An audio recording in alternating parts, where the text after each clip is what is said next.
Now let's see how to define the semantic rules for the kernel language instructions. So we will give the rule, the precise rule in the abstract machine for each instruction in the kernel language.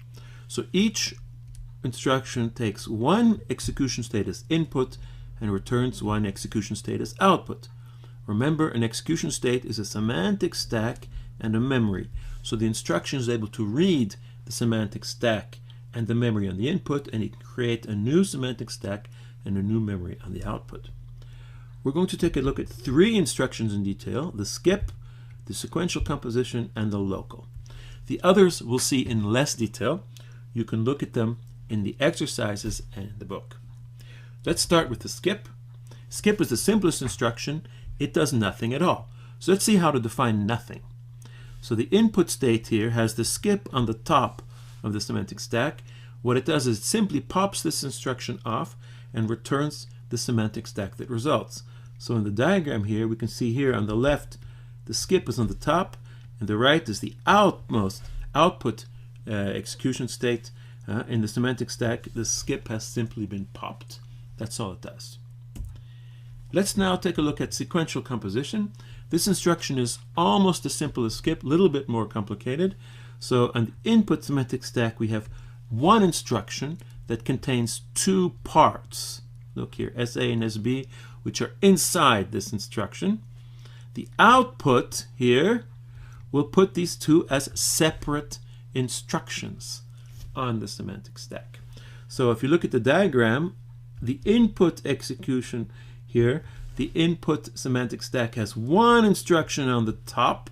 This is popped, and in the output we put two instructions on it, on the semantic stack. So what has happened is that the semantic stack is now one element bigger. Okay, let's now look at the local instruction. This one is interesting because it does calculations with memory and with the environment. So this will create a new variable in memory. It will also add a link to an environment. So here on the left, we have the local instruction on the top of the input semantic stack, local x in S with environment E. What it will do, it will pop this instruction. It will push S on the semantic stack for the output with an environment E, to which we have added a link with x going to little x, where little x is a variable we've added in the memory. So it extends the environment and extends the memory. So I'm not going to explain the other instructions in complete detail, but I will give you some comments on them to help you understand them. So for example, here, x equal v, the value creation assignment instruction. V can be either a number, a procedure, or a record in our kernel language.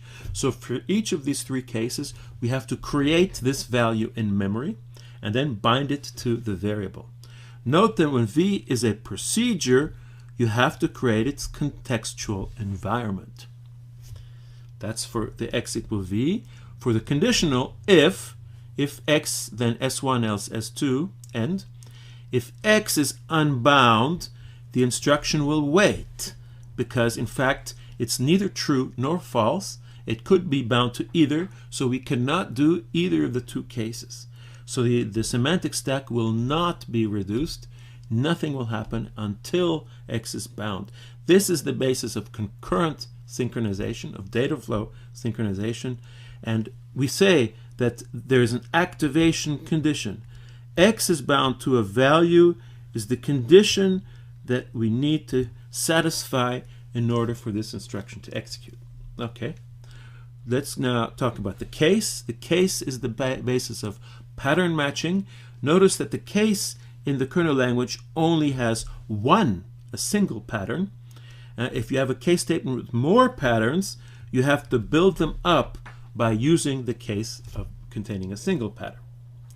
And the final instruction I want to say a little bit about is the procedure call. Notice this combines with the procedure definition. Procedure definition and procedure call together are extremely important and powerful concepts in the language, and so their definition in the abstract machine is very important. They're the foundation of data abstraction. So we're going to take a special look at procedures later on in this lesson and in other lessons.